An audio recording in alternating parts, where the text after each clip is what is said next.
Hey there, my name's Danny Liebrand. I'm the founder of Pest Control SEO, where we grow pest control companies with SEO. Today I am with Ben Fisher, who might actually be the biggest Google business profile and local SEO expert I know. Ben Fisher has been in local SEO for 30 years. I don't even know that of anyone else that's been in it for more than 20 years, which is absolutely insane. He also runs Steady Demand, which is, I believe, we actually didn't talk about it too much, but I believe it's a local SEO marketing agency. Pretty much. Okay, okay. And then you are also a Google Business Profile Diamond expert. So huge accolades. So glad to have Ben on the show. And thanks for coming on, Ben. Hey, thanks for having me, Danny. Really Yeah, of appreciate being course. here. We love talking Yeah. about pest control. Yeah, let's do it. Let's do it. So you've been in local SEO. I'm my mind is still blown. You've been in it for 30 years now. Tell Yeah. me what was that like 30 years ago and how you kind of got into it. So officially I started in 1996, but actually I started in 1994 technically. Okay. It was a very, very, very long story. Cut it short, is I was actually in computer repair and networking at that point. And long story short, I ended up leaving the job that I was at, and I was in Flagstaff, Arizona. And basically, I told the owner I was going to put him out of business. Sorry. And so I went out and I got a bunch of customers, yada yada yada, all that stuff, right? And then I had one of my clients. They came up to me, so I think it was AAA credit or something like that. They wanted to do mortgage and personal reports online, and this is in 1994. There was no such thing. This didn't exist. You couldn't do it even actually. Technically and even legally, you couldn't do it because of the credit bureaus. So we had to wrangle with the credit bureaus and get them to do it. And we had to set up a BBS, which I had experience building a BBS when I was a kid. And so we built a BBS and we built some, Windows servers basically. And we told the credit bureaus, hey, here's our technology and this is our tech stack. And this is how secure it is. And here's how we're encrypting the data basically from the internet down to the BBS, over to the Windows servers, back to the BBS, back up to the internet. And they were like, that's even more secure than what we have. Hmm. Excellent. And they gave us the green light. The client made over $60,000. Well, 60,000, I think it was, in the first 3 months, which was amazing for that time, right? And yeah, then they opened their mouth and they told everybody about what I did, and then everybody wanted websites, which got me into local SEO, basically, inadvertently. Huh. And, so I started working with, newspapers and radio stations and the government and Chamber of Commerce and yada, yada, all over Arizona, basically.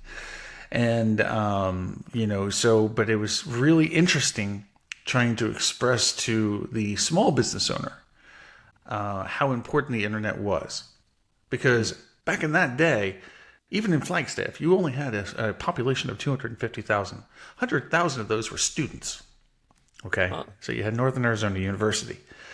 So when you're talking to a guy who's selling gold coins, right, and saying you should put your website address on your business card and you should put your website address on your, on your storefront, so people know how to reach you, they kind of go, why? What are you talking about? Why would I do this? Now today, I don't think you know any business that's not doing something like that. It's Yeah. like imperative, right? It's like you put it everywhere. So yeah, so back in the day, it was the wild, wild west. I mean, it really was. I mean, I remember in Y2K, I was working with KCGL, and we had to come up with a promo called the Y2K bug, where we actually wrapped a VW bug, basically, in this whole thing, just to get people from from NAU to visit their website, which was doing now radio streaming and advertising and all sorts of stuff, but nobody was really doing that. And so yeah, it was a lot of fun. It was a lot of pioneering, basically, I guess is what it was. That is so interesting. I didn't know any of that. So you said you were working on like government sites and like random Yeah. websites. Tell me like some interesting sites that you were working on. Oh God. Well, I would say the most fun I had was with the radio websites. Mm. I mean, we had our own. I had my own community website at that time. I mean, things that could blow your mind is that for instance, we would approach the movie theaters and say, "Hey, we want to put your movie schedule online." They had to fax us the schedule And we would take that schedule and we would put it into a database, a MySQL database. And then we would, of course, be able to display it online. But it was all manual entry. I mean, that's what you had to do back in those days. I mean, it was crazy. It's like you wouldn't even think about doing that kind of stuff today, right? But, we had access to the data. It's just, how do we get it to the internet, basically? And, there were probably people like me all over the world that were doing these types of activities, which, helped the internet grow, basically. Definitely. And then how do you make the transition into local? So that was maybe a few years later. You said 1996? Well, so I didn't become if you think about it, it was local. Actually. Okay. But not local in the traditional sense of what you think about today. Yeah. Right? Yeah. Today you think about, well, how can I build service pages? How can I get links? How can I manipulate meta tags and blah, blah, blah, right? All that. Okay, great. Excellent. Fine and dandy. In the 90s, it was, how do I get visitors to get to my client's website? That was what it was. 1996, yeah, you had search engines, but you had everything from Ask Jeeves to Web Crawler to, go.com. So they were very primitive search engines, really. Even the Yahoo directory was out then, right? Google hadn't come along. Google didn't come along until 1998, actually. And so, and it kind of shifts to how I feel about SEO these days too, by the way, is that the same tenets that you used back in the 90s work today. And that is like, and when I speak, I say this a lot. I say that make sure when you're doing SEO, you're doing SEO for your customer, for the user. Don't do it for Google. If you're doing it for Google, you're going to lose at the end of the day because they're going to win. But just do it for your customer. So write content for your customer. Get a link that is going to bring you somebody, right? Don't do it for an SEO purposes. And if you do that, you're always going to be ahead of the algorithm.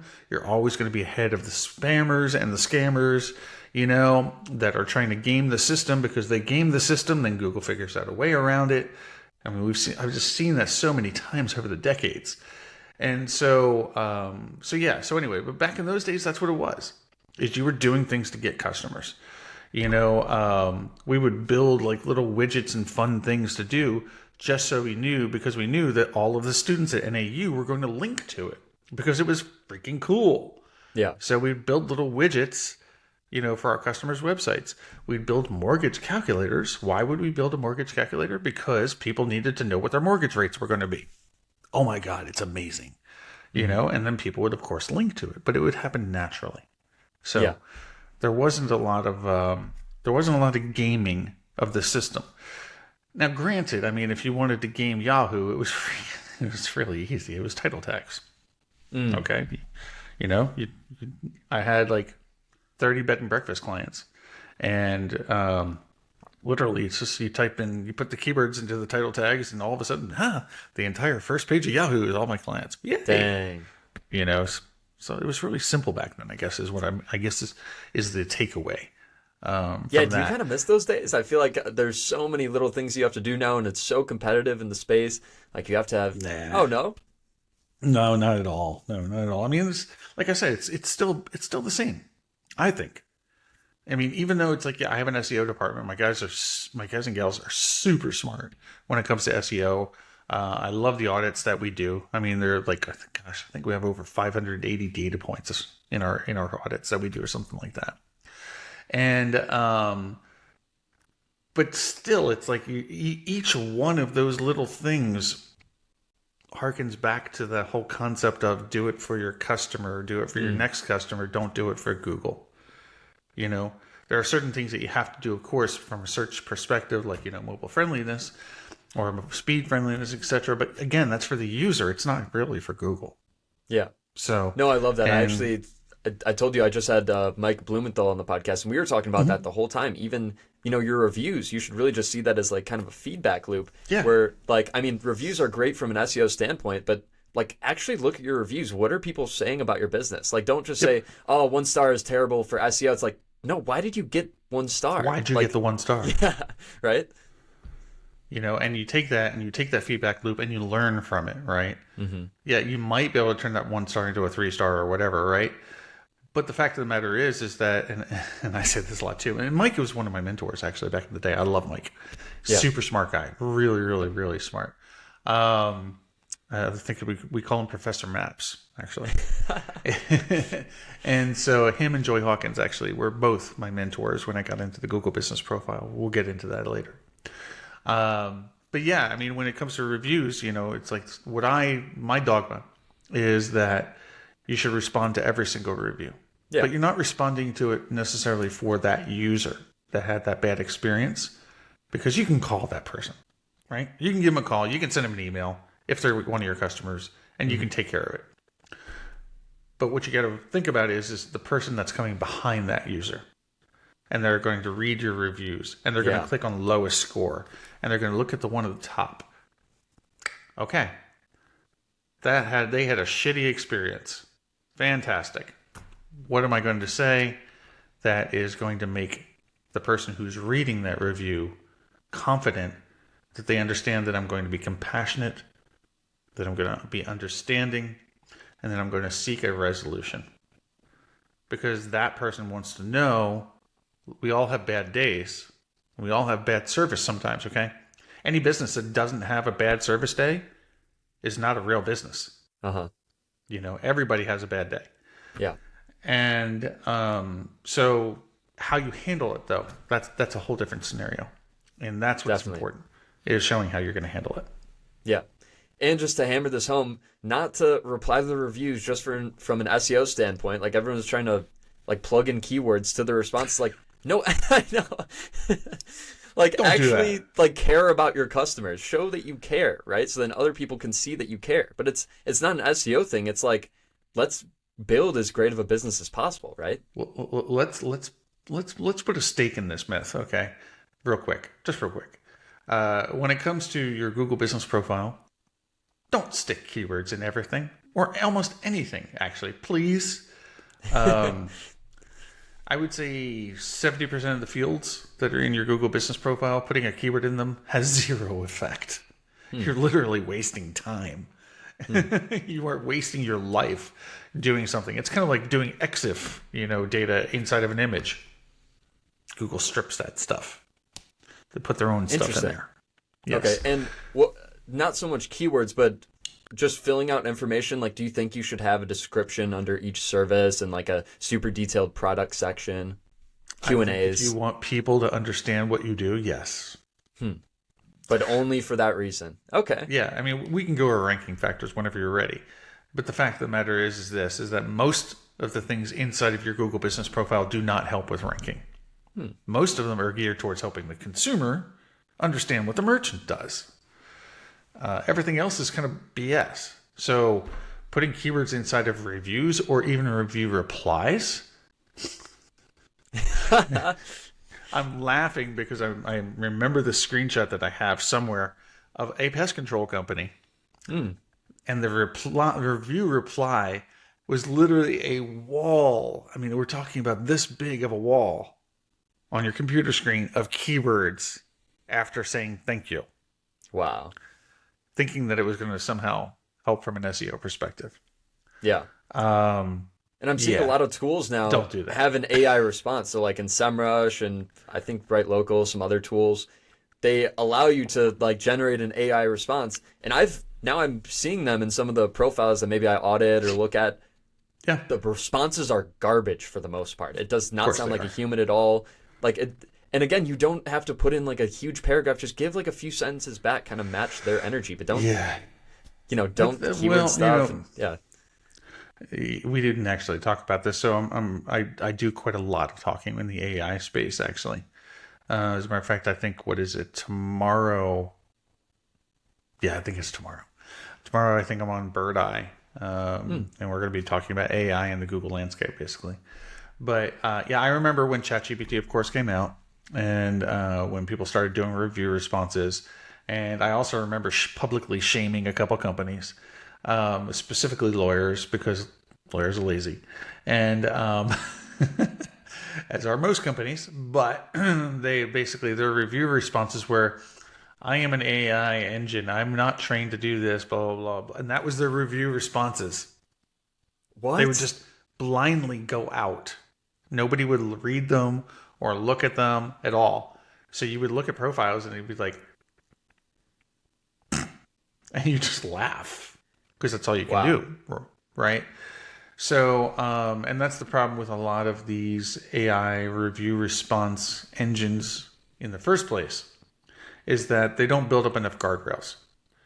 And so, like, the perfect guardrail or the perfect prompt for a review response goes something like this. Write a review response from a user whose name is Danny. Danny, the review is a 5-star review, or you could say a 5-star review from Danny if you want to say that to make it a little bit shorter. And then you say, period, right? Then you don't do something which a lot of people do, which is called make it human. Because if you do that, it injects this stupid, silly, laughing type of language. It's really horrible. So don't do that. Say, basically, act. You could append this to the beginning. You could say, act like a small business owner in the USA. So if you do that, it'll actually make it more human, like actual human. And then you just basically say, okay, make this no longer than 80 words. Okay. Little hack here is that these LLMs actually don't understand the concept of a word. So what they do is they take the word and they bring it down to tokens.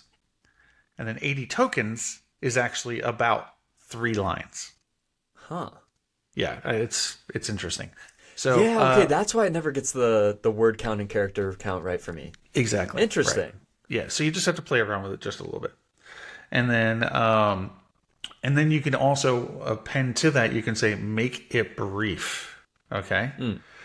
So, and then you go ahead and then you literally put in quotes, you put the actual review copy itself. And then you hit enter, go. And it'll spit out a review response. Some of the words you will see in there basically are going to be nonsensical, right? And what I mean nonsensical is it just shouldn't be there. Like, thank you and have a fantastic day. Yeah. Okay, let's get rid of that, right? So you can you could basically go ahead and continue to add guardrails and to get rid of those types of words, to get rid of that kind of language, etc. And so you can save this prompt for later. Now all of a sudden you're just putting in the name and the copy and boom, you go, basically. But anyway, it'll give you around a 2 to 3 sentence review response. And, and if you don't like it, if it's too long, just type in, when you're done, make it shorter or make it longer. Okay. It does understand that. So, anyway, yes. So I highly recommend that you always look before you publish. Yeah. Yeah, no, definitely. That's actually a good point on the human aspect. I think I learned that about a year ago at an AI seminar. And one of the things that they used was almost like revolutionary at the time, was like, sound like a human, or you are a human expert. And now I feel like it's kind of always not worked too well. It always still sounds a little flimsy. It doesn't sound like a human, right? Yeah. So that's kind of a good workaround, the kind of act like. I always use act like when I build a prompt. That's like literally the first thing I do. It's like, I remember the first thing I did when LLMs and ChatGPT came out is I had, ChatGPT go ahead and write an entire, I was going to write a book, but I wanted to see if it would actually go ahead and create, all the chapters and the sub-chapters, etc. for me. And, it's like, and of course I'm going to scrutinize the entire thing, right? Because I know what I'm actually doing. So does ChatGPT know what it's doing? And it actually was pretty damn accurate. Really accurate. It just needed a little bit of editing. And what was the information based off of? Just all of the stuff that you've already put out? Or did you have some input of like, hey, here's, kind of what I want the blog to be, or how I want the book to be back like? when I did that, which was when ChatGPT first came out, publicly. No, I mean, it was just grabbing information that it had inside of its own database, right? So it was calling, Google Business Profile, it was calling it GMB still, Yeah. But it was pretty accurate. I haven't tried it since. I haven't tried it again for quite a while. Actually, I probably should go do that actually with Claude. Okay. All right, sweet. Something that you mentioned earlier, I don't know, maybe a few minutes ago, was the ranking factors for Google Business Profile in particular. You asked if I'm ready. I'm ready now. Let's jump in. All right, sweet. Okay, cool. So when it comes to GBP and your ranking factors, there are a whopping maybe between 8 and 11. Why I say 8 and 11 is because I think those ones that between the 8 and the 11 number are not ranking factors. I think they're more filters. So I'm probably not even going to discuss those. So to just kind of shotgun them out there, the first one, the most important one, is actually going to be your address. Believe it or not, yes, your address. Even though you are a service-based industry, pest control, most of you work out of your home, actually, right? The address that you use for your verification is still known by Google. Because it is known by Google, because when you enter it, you still have to put in your address, right? When you create a new profile, even though you're hiding it. So they know what the zip code is. They know what the city is, basically. And so they're going to use that as a ranking factor, and that is where you're going to rank. As a service area-based business, you're going to rank usually on average around 2 miles in a radius from where you are. You can actually see this, by the way, if you look inside of, say, something like Local Falcon, any of the grid tracking tools. If you have a storefront, which, I encourage you, if you can get a storefront, get a storefront. Why? Because it's going to rank you anywhere from 5 to 10 miles.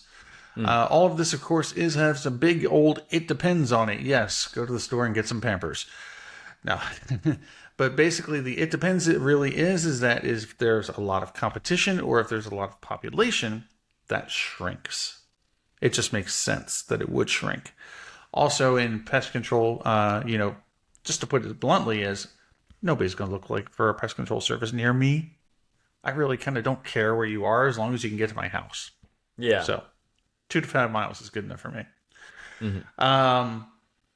Again, think what the user wants, right? The user wants you to come to them.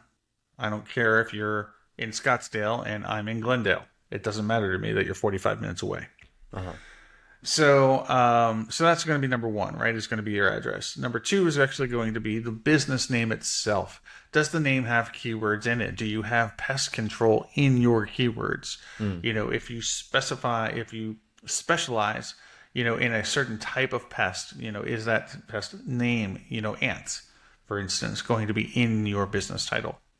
Now, the thing is you just don't want to stick keywords into your business title willy-nilly, because it must match all of your actual government documentation, your utility bills, business license, insurance, things of that nature. It has to match your logo on your website, Secretary of State entry, BBB, Chamber of Commerce, all of these places, all of these areas. Why?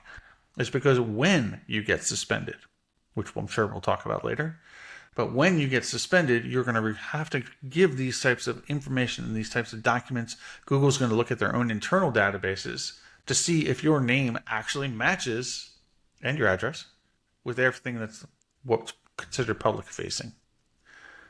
96% of the time, you're not going to have this data, by the way. You're not going to be prepared.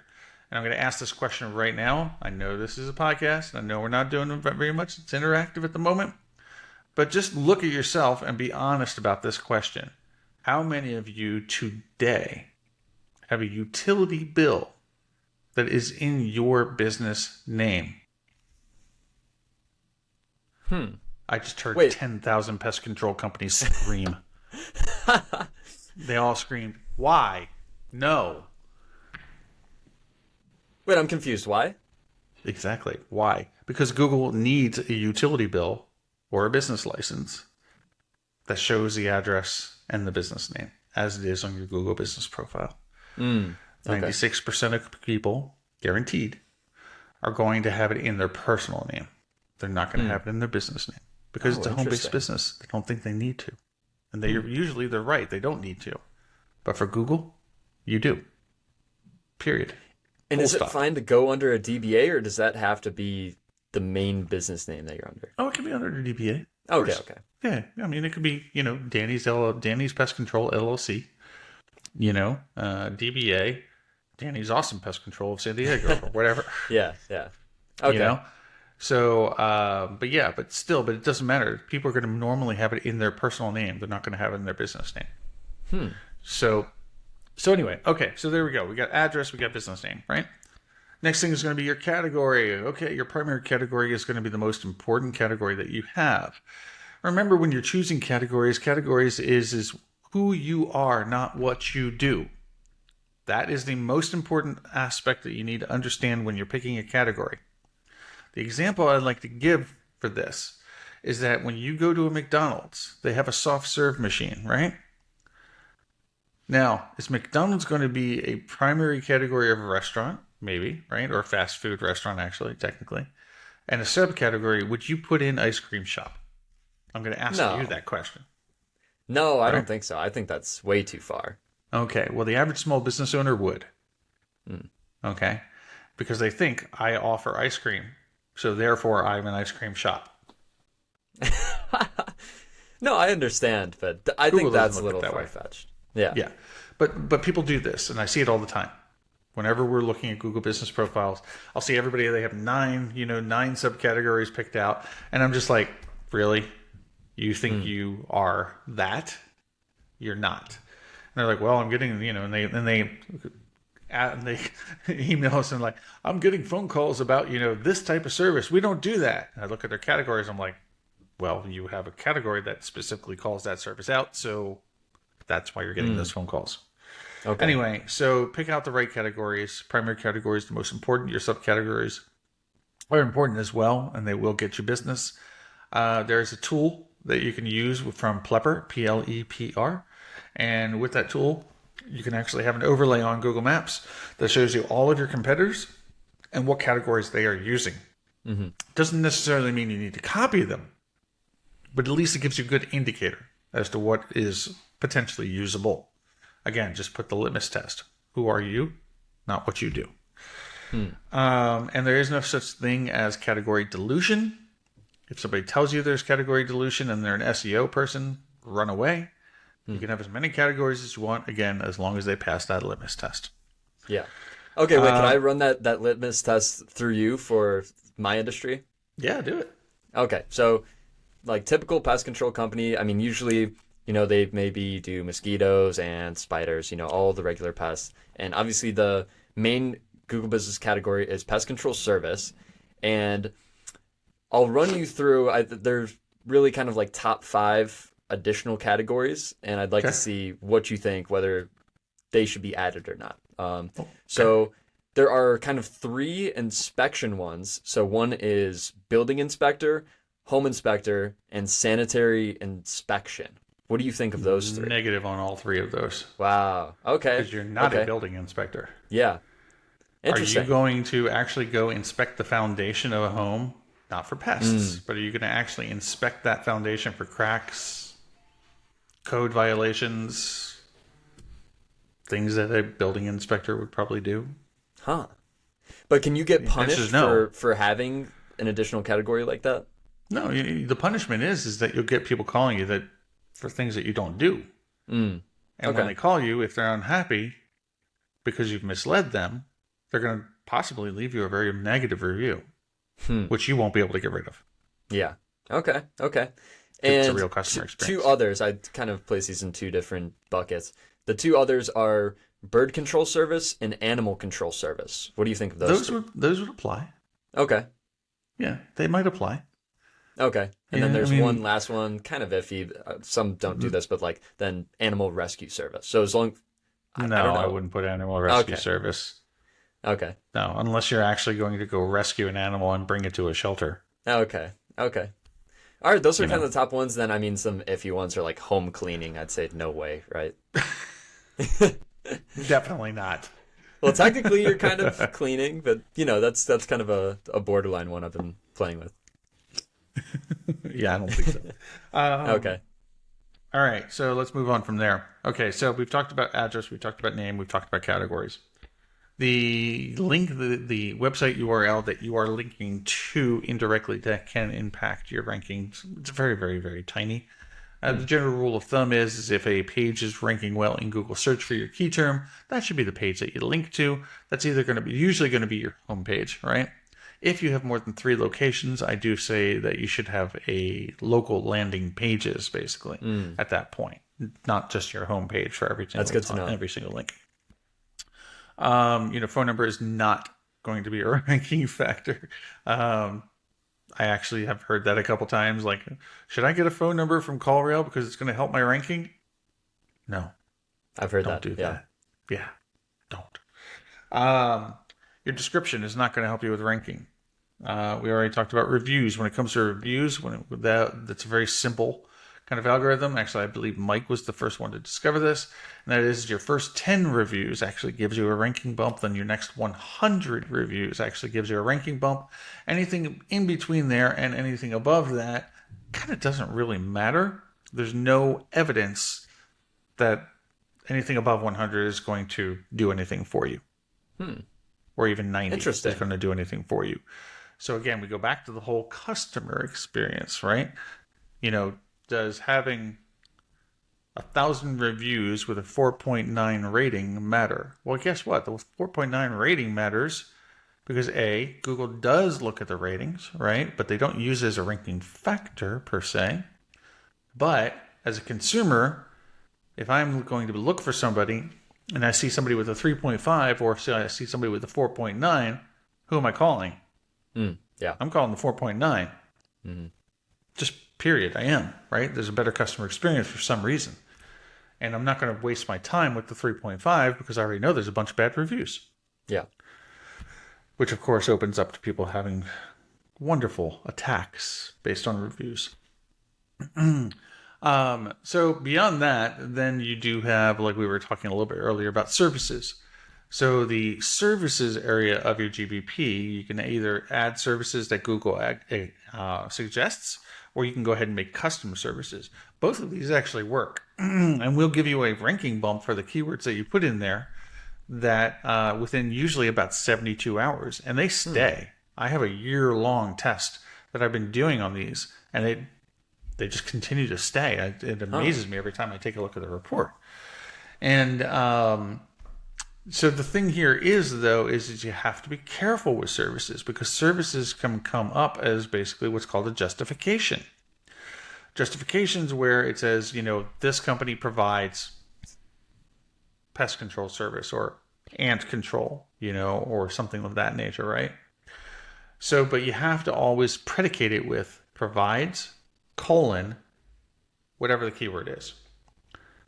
And if the example I like to give about this is what like personal injury lawyers do. They'll usually put in a service and they'll just call it sexual assault. Great. Fantastic. You provide sexual assault. I didn't even put that together. Yeah, right. That is funny. You provide sexual assault. Okay. Fantastic. So, so think of it that way. So provides : you can actually write an AI prompt, basically, by the way, that will do this for you.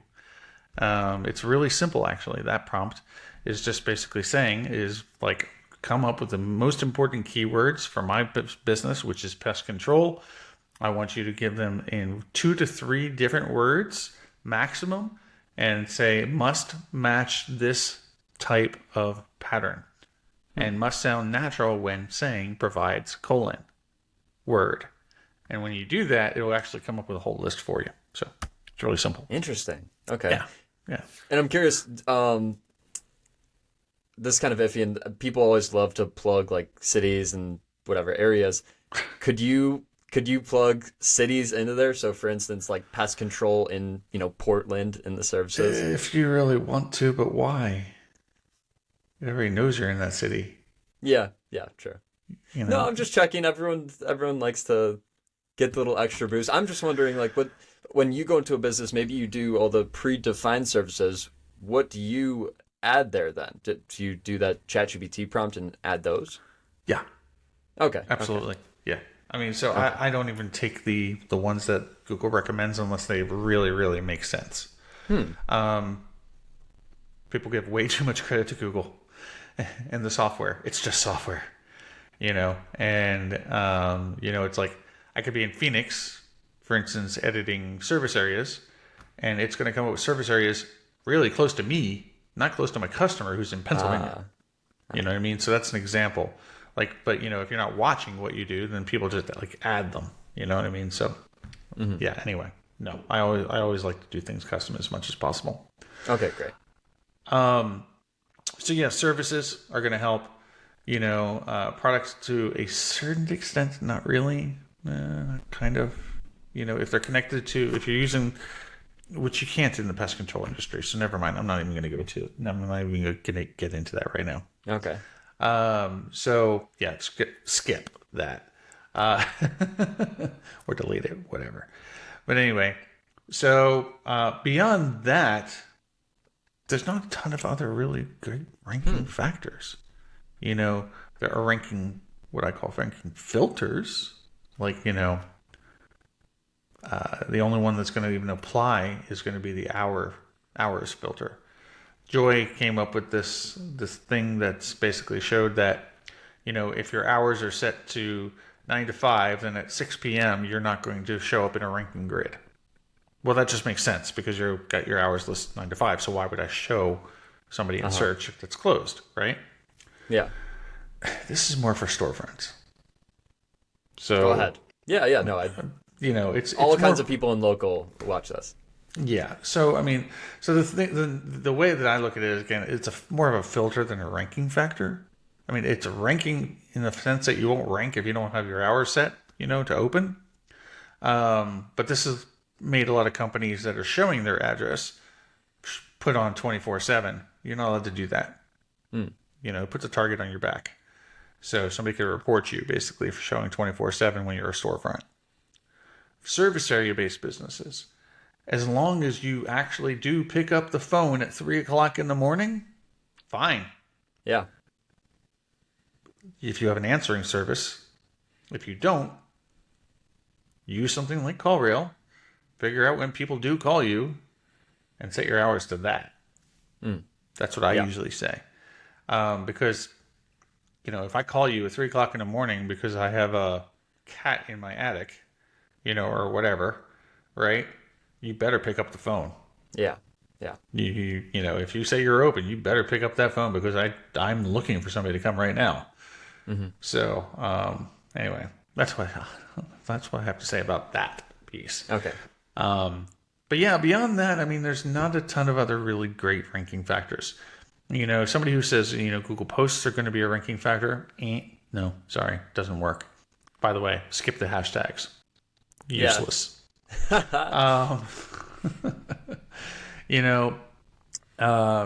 Description, don't do it. Don't put keywords in your description. It doesn't matter. As a matter of fact, just hit generate description and let the AI just make a description for you. It pulls information from your website and other places, and it'll write a nice description for you, okay? You're not a writer. You're a pest control company. I've actually never tried that, the generate. I've always written it. No. It's like when I'm working on a suspension, I immediately rewrite somebody's description just in case. Just in case. Okay. The other thing, I guess, attributes, they are a ranking factor. So, for instance, Black-owned, Latino-owned, veteran-owned, things like that, wheelchair accessible. Anything that basically you think it can show up in Google Trends is going to be an attribute, and it can help because people actually search for those things. They search for veteran-owned businesses, etc. So, so those are worthwhile to also pay attention to. Beyond that, it's just common sense. Just, again, don't stick keywords in all the things. Yeah. So how important do you think Google Business Profile posts are then? Because even if they're not an SEO factor, maybe they're still a conversion factor. Do you think there's a place for them? A huge conversion factor. No, we track, of course, everything with tracking numbers as well as like UTM codes, etc. Right? So we know that conversions can occur. Contact forms get filled. I most famously said that we had a customer that did a post every single day. Guess what? They were a lawyer. They also ended up making about a $60,000 commission on one lead that came in from a Google post. That is So I guess crazy. I would say it's worth it. Yeah. Well, that makes it sound worth it. So what would be like Yeah. an optimal Google business profile post? Should it just be a straight up offer? You can do offers. I mean, just think about it this way. It's commercial. It's a very commercial type of thing, right? Offer posts are great. Event posts are great. Your standard posts are okay too, because they all have call to actions. So just make sure you have a good call to action. Make sure that when you're writing the post, the first 80 characters is basically your title. Yeah. Just think of it in that lens. And then the rest is just going to be about 80 words max. So, but always go back and look to make sure nothing's getting cut off with a ... And if it is, rewrite it a little bit. Got it. Well, something I also wanted to make sure that I hit is before this call, we were talking a little bit about suspensions. So Yes. how can people, yeah, no, scary word. So first off, what do people most often get suspended for and how can they avoid it? Everybody asks that question. All right.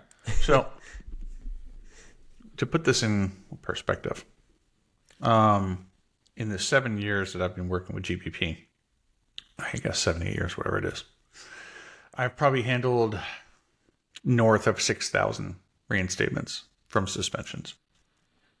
So it's kind of like Allstate. Been there, done that, seen it, you know? And with this, I mean, we've captured a lot of data as far as like, you know, our business is prepared for suspensions, what types of suspensions, why people get suspended. And the whys to getting suspended are not as always apparent as you would think. And whenever I get an email, by the way, from somebody who's been suspended like within the last 30 seconds, because everybody emails literally as soon as it happens, even though we know. Yeah. But whenever I get this, it's always the same story, right? I haven't done anything wrong. There is no deceptive content, blah, blah, blah, blah, blah. Google looks at things way different than we do. And they put things into these organized little buckets, basically, but these buckets are inaccurate at best. So causes of suspensions. There's so many causes of suspensions. I have an article that I've written for Search Engine Land and Bright Local. Bright Local probably has the best article I think I've written on this, which is a huge article with reasons for why you might get suspended. The high level ones are going to be, you've stuffed your business name, right? Okay, with keywords. That's not necessarily the problem, by the way, because it's not necessarily the problem. Let's just put it that way. I can't get into any more depth than that. But it is a factor that can get you reported. Okay, and when you're reported, Google looks at a myriad number of details. Most of them which you can't even see because it's in their internal databases, basically. So it's a leading cause for the suspension, but not the actual reason. Same thing goes with your address. Having an address is a cause, actually. So, for instance, you operate out of your home, but you're showing your address in your Google Business Profile because you want the pin on the map. That's what everybody does. Well, guess what? It's also not allowed. Same thing goes for FedEx or UPS or any other mailing company that gives you a physical address with a suite number. Doesn't matter. Are your clients 2 inches tall? I highly doubt it. If they are, excellent. Fantastic. You've got trolls for customers or Smurfs. But, realistically, you don't, right? So, and they also have a database of all of these locations. So guess what? You're going to get suspended. People also like to go on the cheap. They'll think that, okay, well, I'm going to go get a co-working or I'm going to go get a virtual office over at a Regis or whatever. I'm going to do a shared desk for $30 a month. I'm going to be on Google Maps. Yes. Until you're not. Okay. And so, things like that. Then there are things, again, that are a little bit more hit and miss type of things, like making edits way too fast to your profile. Okay? And service-based businesses are notorious for this. because they're busy, they're doing stuff, they're out in the field, they're hunting down mice, whatever the case may be, right? So they just go in and go, okay, I'm going to edit my hours, I'm going to edit my description, I'm going to edit my phone number, I'm going to edit my, and I'm going to hit save, save, save, save, save. And I'm going to go off and do what I do. Guess what? You're suspended. Really? I didn't know Yes. about that, actually. Absolutely. Or, hey, I know I'm going to go hire somebody on Fiverr to manage my Google business profile from India and Pakistan and Russia. Fantastic idea, right? I'm going to save some money till I'm suspended. Or I'm going to hire this shady pay-per-click company that said they're going to charge me $5 a month to run my AdWords campaign. Till they get suspended. And guess what? Their AdWords account gets suspended, which gets you suspended and all of their clients. Dang. So these are real things. These happen. These things just do happen. And so, then there's the little things that you just don't know about. And again, these are kind of invisible type of things.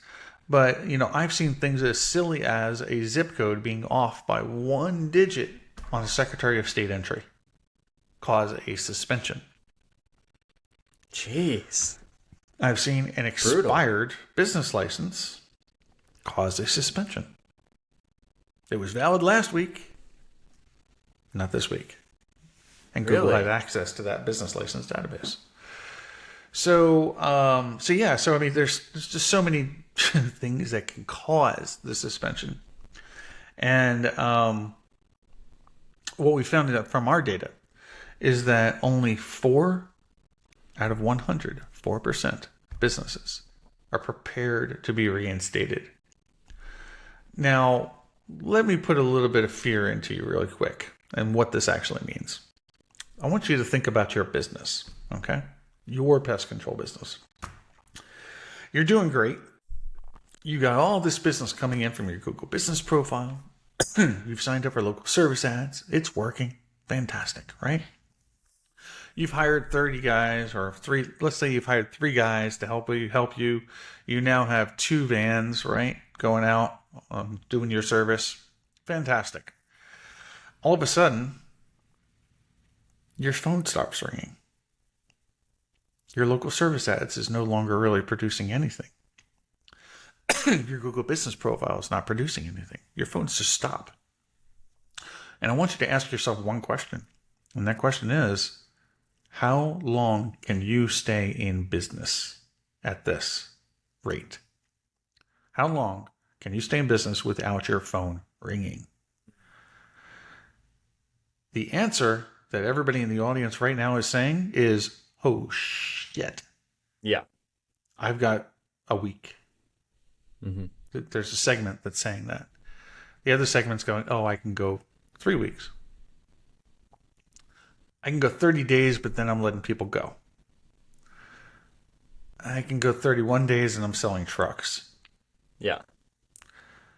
I've got 3 months and I'm going back and I'm working at Home Depot. Mm-hmm. Wow. And these are real conversations that I've had, with people. The problem is that you don't know what you're missing documentation-wise, or even what the problem is when you're suspended. And so when you go to Google and you go for an appeal of your suspension, the other thing is you only have one swing, one shot, 60 minutes to provide the evidence that you need to get reinstated. I'll say that again. You have one good shot to try and get reinstated. Okay? And what that usually means to somebody is that I've got also that one shot to get all of my reviews back. Okay? Because when you're a service area based business, even getting your reviews moved to a new profile is an act of Google. Basically. No, that was so good. Active Google. That was great. I've never heard that. That was so funny. Put that into a soundbite, right? Yeah. But seriously, it's very difficult actually to move reviews between service area business listings profiles. even though they're mine. They're my reviews. No, wrong. They're Google's reviews, actually. And technically, they actually belong to Google Maps. They don't actually belong to Google My Business or Google Business Profile. Yeah. I say Google My Business. Oh my gosh. Bad Ben. So anyway, so the thing is again, that 4%, right, that are ready, then those people most likely will get reinstated unless there's something really bad going on, which usually has to do with another user they've added to their account. But it's, again, we go back to kind of what we were talking about earlier with the utility bill, right? Same thing goes for business licenses, certificates of insurance. If I remember correctly, pest control, it's like you'll have like maybe a little pest control card that you get, right? Something like that. Yeah. That never has the business name and the address on it. Hardly ever. It's usually like in your name, right? Yeah. So, so you can't use that either, by the way. Anyway, most of the stuff is just not going to be ready to go. And there is a secondary version of the appeal, but it's not extremely well known. So, but again, it's like still, it's not like it was before, where you had these unlimited kind of replies back to Google email. So, well, how about this? Well, how about that? Well, how about this? You can't do that anymore, basically, I guess is the point. Okay. So, based on that, we actually created a unique service to the industry, and it's called My Business Assurance. It's basically quote unquote insurance for suspensions. And we do all sorts of stuff with it. It's not just that. But the first thing is that we make sure the clients are in compliance with the Google's guidelines. Make sure that those utility bills match up, that the business licenses match up if you have it. All of the little things that Google is going to look for, we check those boxes if we can. And, we do it to expand service areas by adding new locations as well. We back up the profiles, the reviews. So if Google does lose the reviews, we've got them. And we can get them restored. We also defend against review attacks and, fake reviews and things like that. And we do it all for a very, very, very small monthly fee. We're talking like sub $70 a month, basically. $79 a month to be typical. And it's literally, we call it, and our customers call it, the cheapest insurance you'll ever buy for your business. And you're defending 90% of your calls. It's a no-brainer. Yeah. No, people really can't afford not to have it because, especially, I don't know so much about other industries, but I know specifically for pest control, they're getting all their calls from either LSAs, GMB, website, maybe running some Google ads, but like that's it. Like they don't really have a referral program in place, usually not running Facebook ads, usually like maybe some Yelp ads, maybe like here or there, but for the most part, it's all Google entities. So, right. That is huge. Yeah. And a lot of our clients, when they come to us, even in the reviews that they leave for us, they say, I didn't know I needed this kind of a service until it happened. Yeah. And the fact of the matter is this, is that in the service-based business is that 46% of service-based businesses will be suspended once per year. What? It's a fact. It's a number.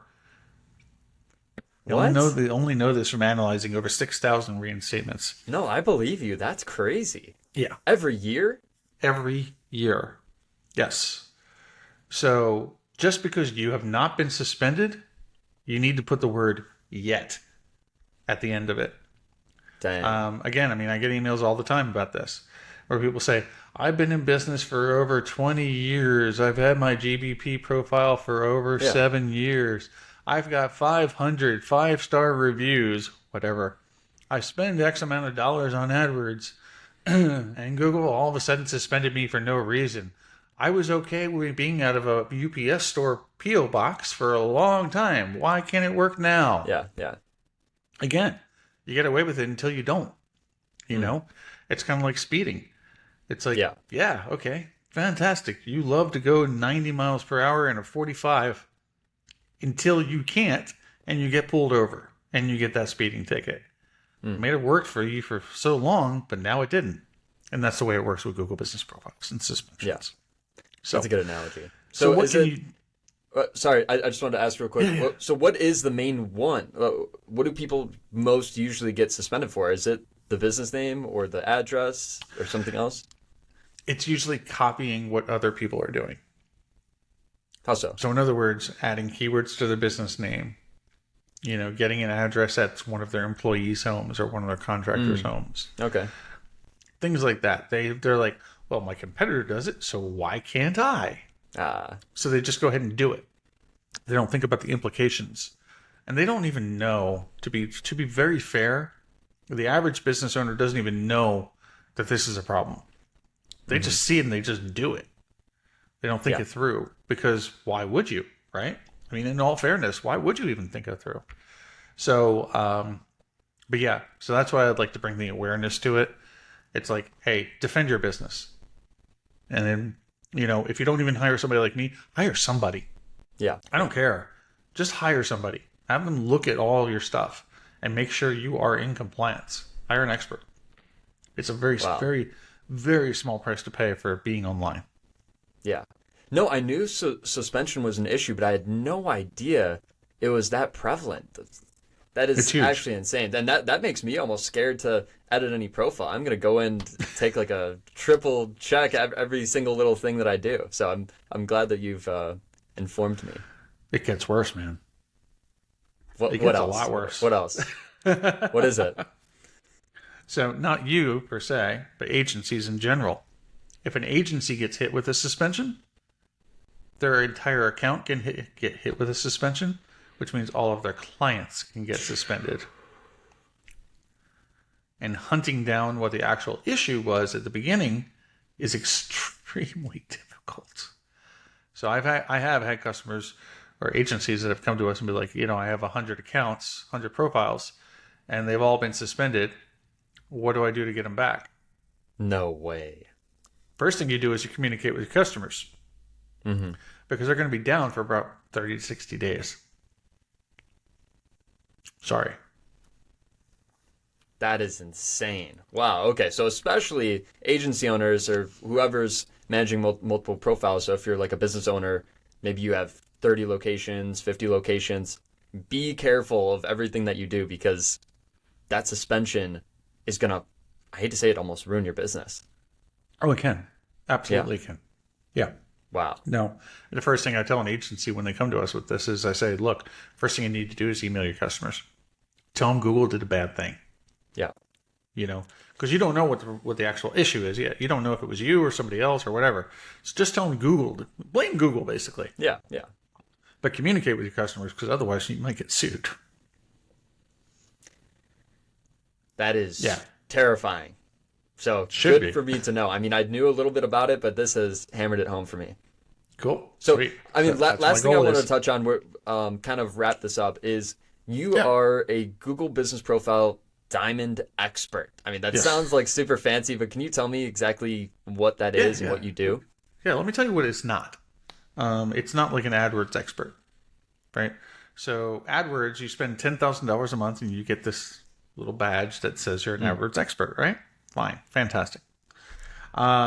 So the Google Business Profile community, okay, is a public forward-facing kind of support mechanism where anybody can go in there and say, hey, I have an issue. Can somebody help me? Then somebody like me or Joy or Mike, we've all talked about all these people, are going to go ahead and we can answer your questions. Actually, I'm going to just go ahead and you want a story real quick? Yeah, let's do it.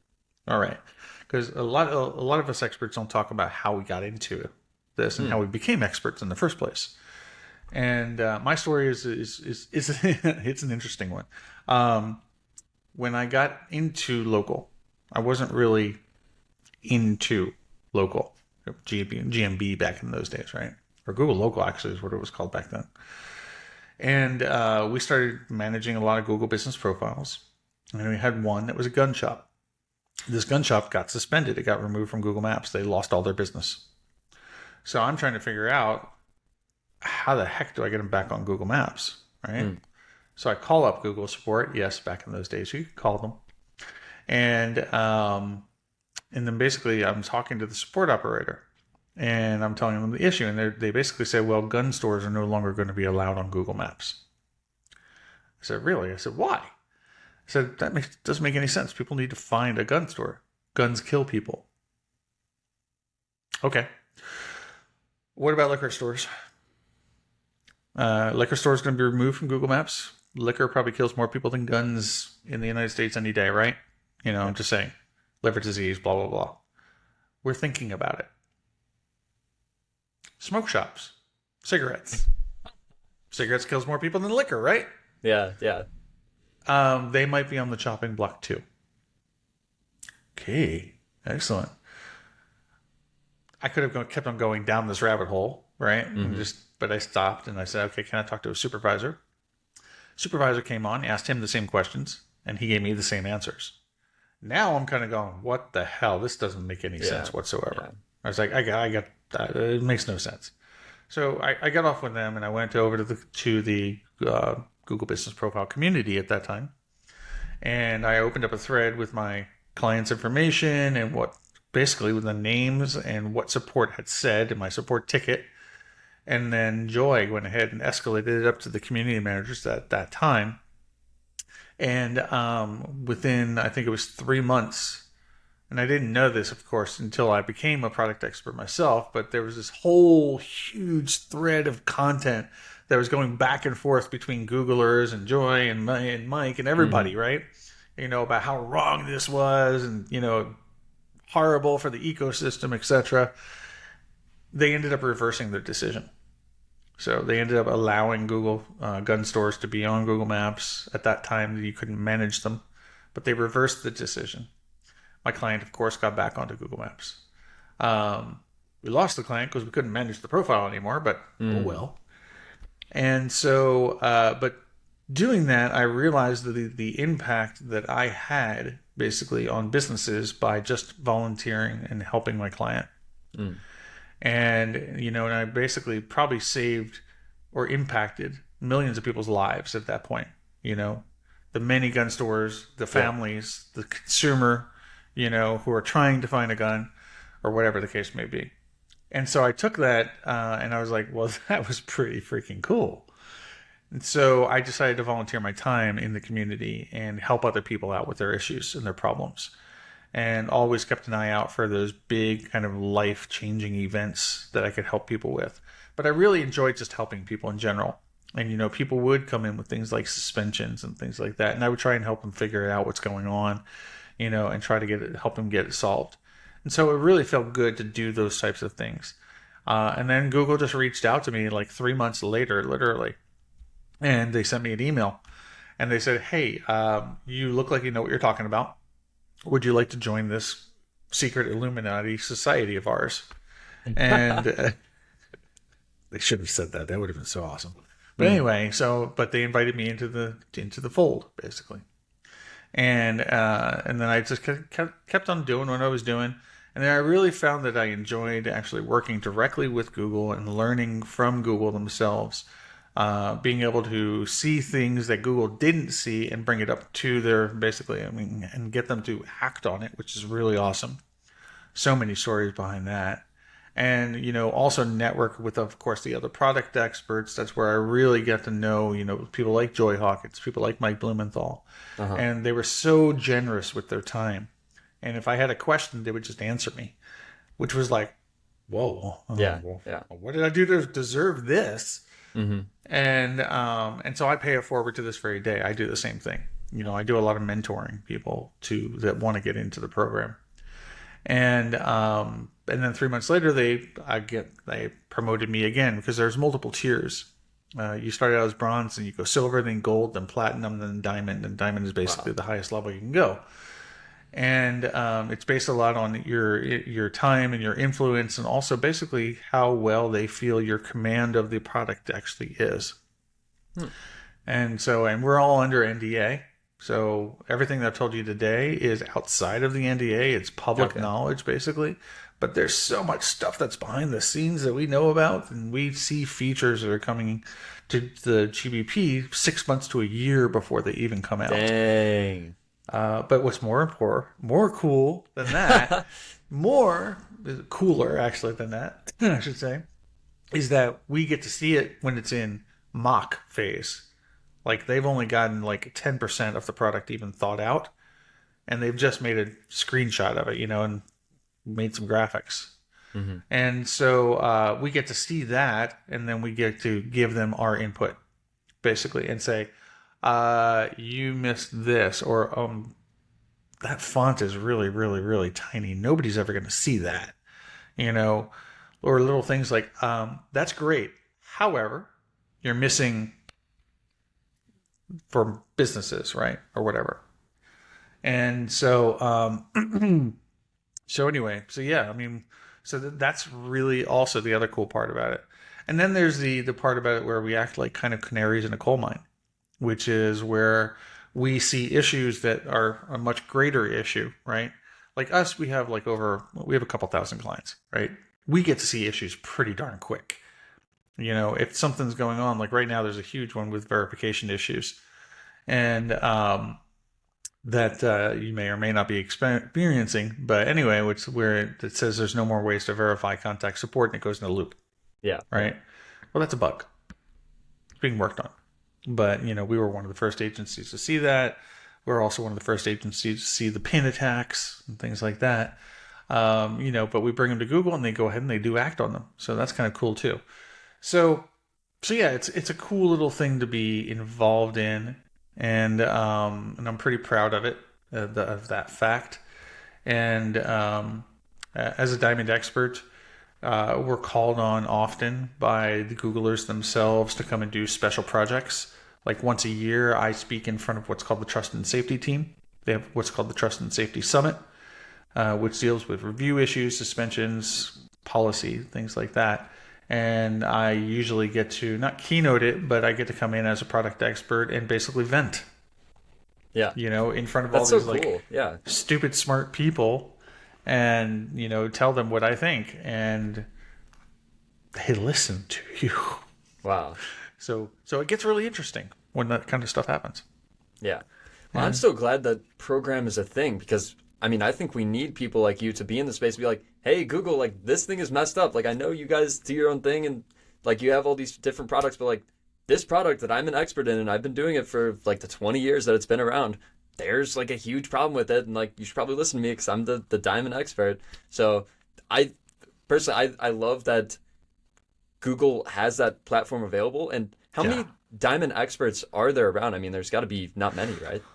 Okay, so here's the numbers. The numbers go like this. There are 1,500 product experts for all Google's products in the world. Okay? There's 2 on the moon. I'm joking. Yeah, so 1,500 in the world-ish. Out of those 1,500, the Google Business Profile community has the most product experts, of which it's about 90 product experts total in the world. When you bring and boil that down, then we get to maybe around, I want to say about 30 product experts, maybe 40 now in the United States and Canada. And then when it comes to the diamond level, there's only 10 of us. And that is split between the United States and the rest of the world. Wow. I think in the United States, I think we got 6. Yeah, 6 of us in the United States. Wow. That recently grew. That is a huge honor, man. That is really impressive. Thank you. Yeah. I enjoy it. Yeah. And I enjoy helping people. So when did you initially get the diamond status? Like, was it 10 years ago? Diamond status? I was, I think, the second or third person in the United States to get it. That was like 2 years ago, I want to say. In about 2 years. Okay. Yeah. I don't want to take too much of your time, but last question, sure. I guess, to kind of wrap this up, for like becoming a Google Business Profile expert, how does one become a Google Business Profile expert? Like, because you said that they reached out to you. Is it like only invite only, or how does it work? No. So now they do have a mentoring program, okay, where people who want to become product experts can join. And so you literally can just Google it, basically. Okay. But just look for Google Business Profile, mentoring program. You can always reach out to somebody like myself, basically. And, I can put you through the paces, basically. And but really, the thing is just get involved in the community. This is the big litmus test. Because I get hit up by people all the time who say, "Oh, I want to become a product expert." And I go, "Why?" "Oh, it's going to help my business." Yeah. Wrong. Bad idea. You're not going to last. And people always go, "Oh, no, I'll be fine. I can do it." And I say, "Sure. Okay, cool. Go hang out in the community. I want you to do it for 15 minutes a day and talk to me in 30 days. Guess what? They'll do it for one day or maybe a week, and then they drop off the face of the earth. And that's 99% of the people that I talk to, that is their behavior. Wow. Because they are doing it for their business, and they do it, and they don't see any kind of return, so they stop. Yeah. Or for the status. I mean, it sounds pretty cool. It's cool, but I mean, it's a lot of work. It's a lot of work, and so there's not this big dividend that people think from getting this kind of status. Okay, awesome. Yeah. Well, I've taken up enough of your time, Ben. I think that was an amazing podcast. I personally learned a ton. I hope the audience did as well. And to kind of end it off, where can people find you on social media? Absolutely. So, the first place you can get in contact with me is going to be at steadydemand.com. Okay. If you want to reach me, I'm most active on Twitter. I call it Twitter. I refuse to call it X. And that's I've heard you say that every single Local Marketing Institute episode. Yes, exactly. You can reach me at the social dude. Don't ask me where I came up with that. It was a long, long, long time ago when Twitter first started.